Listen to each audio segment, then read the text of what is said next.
मंडली, भारत माता शिव शक्ति अवतार। शिव शक्ति अवतार आज 19/7/2024 रिवाइज डेट है 28/6/63। लाडले बच्चे, एक ही बात सिद्ध हो जाए, गीता संगम पर गाई है तो तुम्हारा नाम बाला हो जाए, विद्वान पंडित आदि सभी का माथा नीचे हो जाए, घमंड टूट जाए। आज गीत है दुखियों पर रहम करो। जब गीता बैठ सुनाते हैं तो कहते हैं भगवानुवाच। भगवान ने बैठकर बच्चों को सुनाया था ना। गीता शास्त्रों के लिए ही कहा जाता है भगवानुवाच। अब भगवान तो हुआ नई सृष्टि का रचयिता। नई सृष्टि का रचयिता भगवान जरूर सुख देने वाला ही होगा। गाते भी हैं हम दुखी हैं, सुख चाहिए। अब गीता से नई सृष्टि रची गई। यह गीता में कोई वर्णन तो है नहीं। मनुष्य कुछ भी समझते नहीं हैं, इसलिए सभी मनुष्य बेसमझ हैं। बाप ने कह दिया है, हम सबसे जास्ती बेसमझ भारतवासियों को समझाते हैं। बाप आकर समझाते हैं, भारत सतयुग की आदि में बहुत सुखी था, यह दुनिया नहीं जानती। सतयुग का किसको पता ही नहीं, तो उनको पहचान देनी है। भारत सतयुग आदि में बहुत सुखी था, देवी देवताएं राज्य करते थे। अब वो धर्म किसने और कब स्थापन किया, ये किसको पता नहीं है। संगम युग भी तो कहते हैं, हर एक का युग का संगम तो होता ही है, परंतु भगवान किस संगम युग पर आते हैं वो भी कोई को पता नहीं है। भगवान को कहा जाता है रचयिता। वो तो जरूर आएंगे ही कलयुग की अंत और सतयुग की आदि में, जबकि उनको आकर सतयुग व आदि सनातन देवी देवता धर्म की स्थापना करनी है। उस बिगर आदि सनातन देवी देवता धर्म की स्थापना और कोई कर न सके। नई दुनिया सिवाय क्रिएटर के कोई रच न सके। उन्होंने तो फिर लिख दिया है, युगे युगे अवतार लेते हैं। अब गीता है भारतवासियों का मुख्य शास्त्र।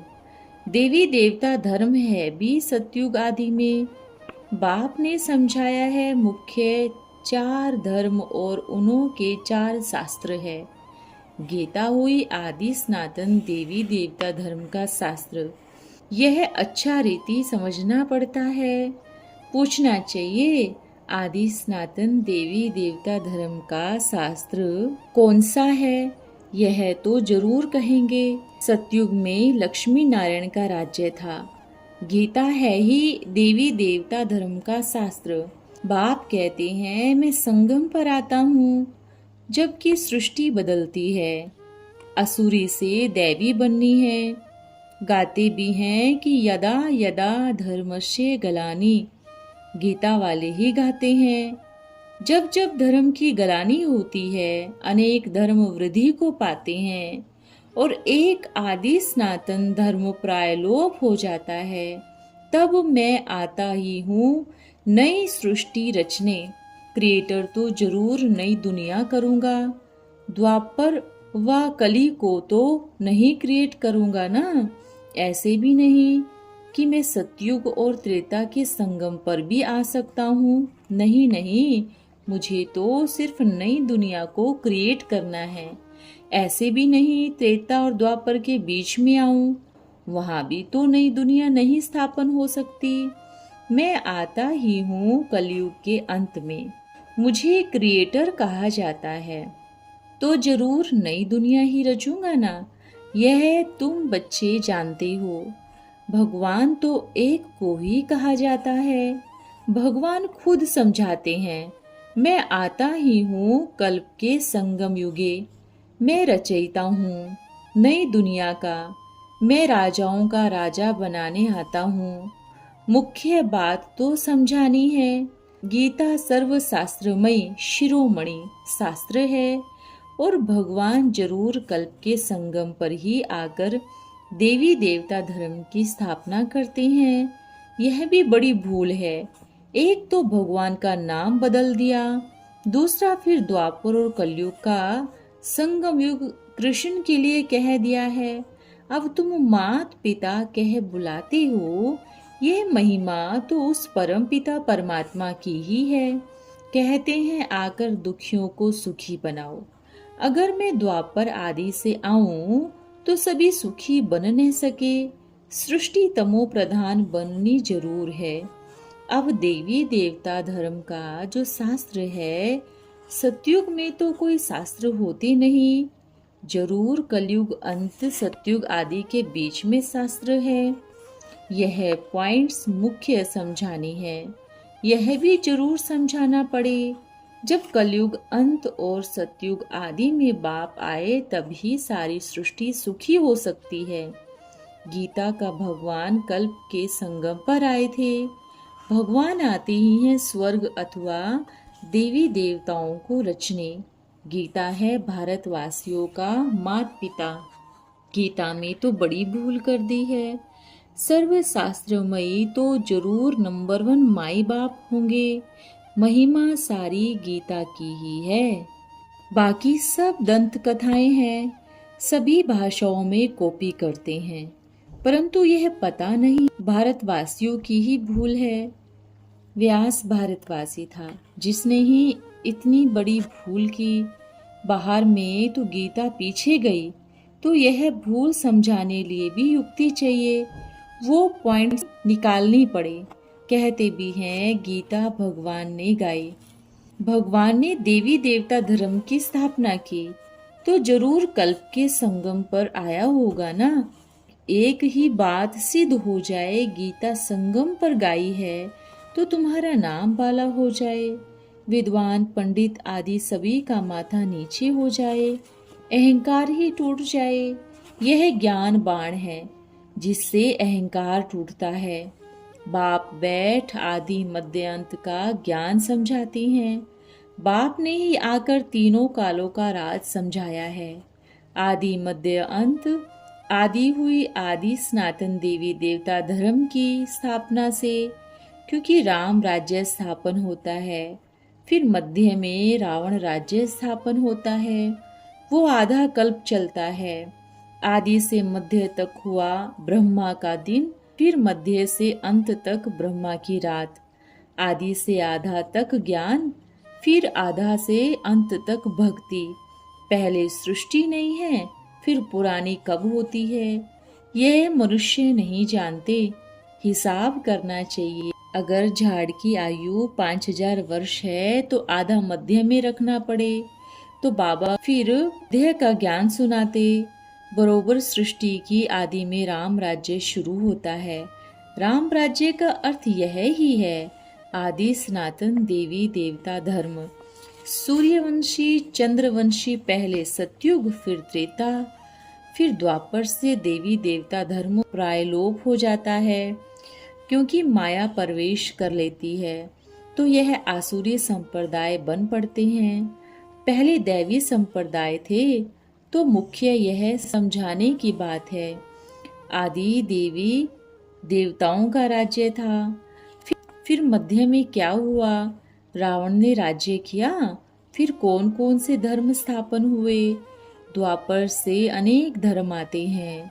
सतयुग त्रेता में था ही एक देवी देवता धर्म, पीछे फिर द्वापर में और धर्म होते हैं। फिर कलयुग में है छोटे छोटे मठ पंथ टार टारिया होती है। आदि में थे सूर्यवंशी चंद्रवंशी, फिर मध्य में देवी देवताएं वाम मार्ग में चले जाते हैं। पूज्य देवताएं फिर पुजारी बन जाते हैं। भक्ति मार्ग शुरू हो जाता है। रात होते होते एकदम अंधियारा हो जाता है। बेहद की रात हुई ना। अब यह बातें कौन समझेंगे, वही आदि सनातन देवी देवता धर्म वाले, उनको समझाना है। तुम आदि सनातन क्यों कहते हो, आदि सनातन देवी देवता धर्म को हो ना। हिंदू धर्म का तो शास्त्र है नहीं, तो यह आदि मध्य अंत का राज कोई मनुष्य नहीं जानते। राम राज्य रावण राज्य का भी अर्थ नहीं समझते। इस समय रावण राज्य है, गांधी भी समझते थे नई दुनिया में राम राज्य था, अब रावण राज्य है। अब हम फिर से राम राज्य को याद करते हैं। वो भी गीता की समझानी देते थे, परंतु उनको यह पता नहीं था कि मैं ही राम राज्य स्थापन करता हूँ। वो तो पतित पावन कह सीताराम को याद करते थे। पतितों को पावन करने जरूर उस बाप को ही आना पड़े। अब कलयुग और सतयुग के संगम पर, नहीं तो कब आए। मनुष्यों की बुद्धि में नहीं बैठता। बाबा सन्मुख बैठ कितना समझाते हैं, कहते हैं तुम मूर्ख थे, यह दादा भी ऐसे था। अभी मैं तुमको कितना समझदार मनुष्य से देवता बनाता हूँ। वो भी जरूर संगम पर चाहिए ना। देवताएं होते हैं सतयुग में, सतयुग त्रेता में है सुखी मनुष्य, द्वापर कलयुग में है दुखी मनुष्य। पतित पावन परमात्मा है, तो अपने को जरूर पतित समझना पड़े ना। अभी यह मनुष्यों को कौन बतावे, तुम्हारी बिगड़ संगम है ही ब्राह्मणों का। ये छोटा सा युग है, वो हर एक युग है 1250 बरस का। यह संगम का युग 100 बरस का कहेंगे। यह समझना चाहिए। ब्रह्मा के अंत के भी अंत के जन्म में वानप्रस्थ में आते हैं। जब तक ब्रह्मा की आयु पूरी हो तब तक बैठ नॉलेज देते हैं। अच्छा उथल पाथल हो, फिर 1 नंबर से शुरू होगा। आधा कल्प के बाद फिर और धर्म आते हैं। तो भारतवासियों का आदि सनातन धर्म का शास्त्र है ही एक गीता। बस महाभारत शास्त्र कोई है नहीं। यह युद्ध भी तुम्हारी माया से है, बुद्धि योग बल की। बाकी लड़ाइयाँ तो होनी ही है, वो सभी विनाश हो जाएंगे। कौरवों की लड़ाई है यौनों से, यौनों के बदले उन्होंने फिर पांडवों को रोक दिया। मुख्य बात है गीता भगवान ने कब गाई और किसने गाई। इसलिए बाबा कहते हैं जो देवी देवता धर्म वाले हैं उन्हों को उठाओ। आते तो बहुत हैं, सभाएं तो बहुत बनाई हैं, परंतु मूल पकड़ना है आदि सनातन हिंदू सभा वालों को। उन्हों को बताओ कि गीता किस धर्म का शास्त्र है। यह तो देवी देवता धर्म का शास्त्र है। देवताएं हैं ही सतयुग में, वो तो जरूर क्रिएटर ही रचेंगे ना। यह बातें विचार सागर मंथन करनी है। संजय भी आया हुआ है, अब उनको पकड़े कहाँ से, किस अंधे को ज्ञान सुनावे। चिट्ठियों में कुछ लिखो, गीता कृष्ण की नहीं भगवानुवाच ब्रह्मा द्वारा ऐसे ऐसे चिट्ठी लिखो, फिर कॉपियां सभी को भेजो, तब तो जागेंगे ना। गीता में है रोशनी, परंतु मनुष्यों ने घोर अंधियारा कर दिया है। कल्प की आयु लंबी कर देने से सभी कुंभकर्ण की नींद में सोए पड़े हैं। उन्हों को जगाना पड़े। बड़े अहंकारी हैं, बड़े बड़े टाइटल्स रखाते रहते हैं। तो हम किसको पकड़े? राजा रानी को पकड़ेंगे। पांडवों का हेड और कौरवों का हेड, वो हेड को बताना पड़े, समझाना पड़े। आत्माओं का बाप तो है ही अनादि। बाकी यह प्रजापिता मनुष्य सृष्टि का ठहरा। प्रजा माना मनुष्य, आत्माओं को प्रजा नहीं कहेंगे। आत्मा है सन ऑफ परमात्मा, गॉड फादर कहते रहते हैं ना। ब्रह्मा को फादर, फिर मनुष्य कहेंगे। यह हमारा मनुष्य सृष्टि का बाप है, वो है आत्माओं का बाप। यह भी कोई को पता नहीं। तुम हो शिववंशी, ब्रह्मा की संतान।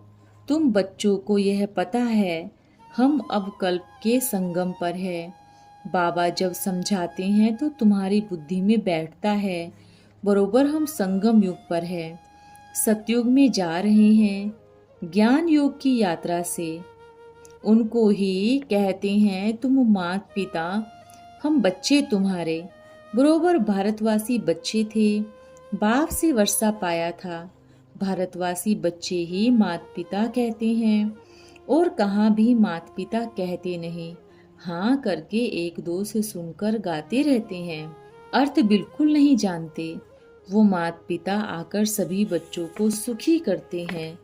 तुम जब सुखी थे तो और सभी शांति में अर्थात मुक्ति धाम में रहेंगे। तुम जीवन मुक्ति में होंगे। एक धर्म होने कारण वहाँ अशांति नहीं होती, उसको कहा जाता है सुख धाम। वो शांति धाम और यह दुख धाम। वहाँ एक धर्म एक मत होने के कारण दुख अशांति होती नहीं।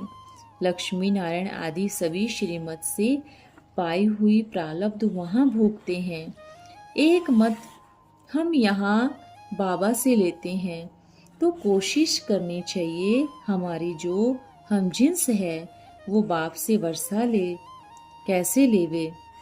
प्रचार करने वाला हो जो बड़ों बड़ों को जगावे। यह अत्याचार कहाँ तक होंगे? अत्याचार होती ही हैं विष न मिलने के कारण। यहाँ आते हैं तो कहा जाता है पवित्र बनना पड़ेगा, तो भी बुद्धि में बैठता ही नहीं। पावन सन्यासियों के आगे अथवा पावन देवताओं के आगे सभी पतित माथा टेकते हैं। कितनी भीड़ लगी रहती है। पावन को पतित के आगे माथा नहीं टेकना पड़ता। यह बुद्धि में रहना चाहिए कि अभी दुनिया बदल रही है। मुख्य बात है ही यह, रोज कोई को जाकर यह दान देना पड़ता है।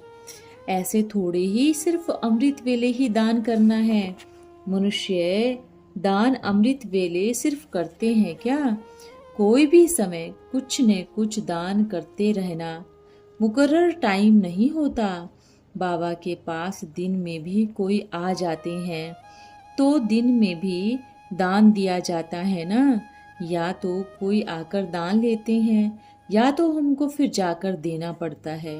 घर में सारा दिन हट्टी निकाल बैठो, जो आवे उनको दान दे।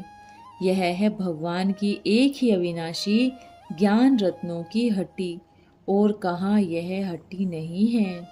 अच्छा बच्चों को गुड मॉर्निंग, मीठा मीठा याद प्यार नमस्ते। हम बच्चों की बाबा को गुड मॉर्निंग और मीठा मीठा याद प्यार नमस्ते। आज की ताज़ा खबर। मीठी मनहरनी माँ 9 मास बम्बई और पूना पर खूब ज्ञानामृत की वर्षा कर अब 1 जुलाई को मधुबन पहुंच रही है। ओम नमो शिवाय। वरदान है संपूर्ण स्थिति स्वरूप भव। सदा बाप समान संपूर्ण स्थिति का अनुभव करते हो। स्वयं को निश्चय बुद्धि विजय रत्न समझते हो। बाप और स्वयं में निश्चय है तो विजय कहाँ जाएगी? निश्चय बुद्धि के पीछे पीछे विजय आती है। वह विजय के पीछे नहीं दौड़ते, विजय उनके पीछे दौड़ती है। हम विजयी बने इस संकल्प का भी त्याग कर लेते हैं। ऐसे सर्वस्व त्यागी हो, सर्वस्व त्यागी और सर्व संकल्पों के त्यागी। सिर्फ सर्व संबंधों का त्याग नहीं, सर्व संकल्पों के भी त्यागी। यही संपूर्ण स्थिति है। ओम नमः शिवाय। धन्यवाद बाबा। ओम मंडली भारत माता शिव शक्ति अवतार।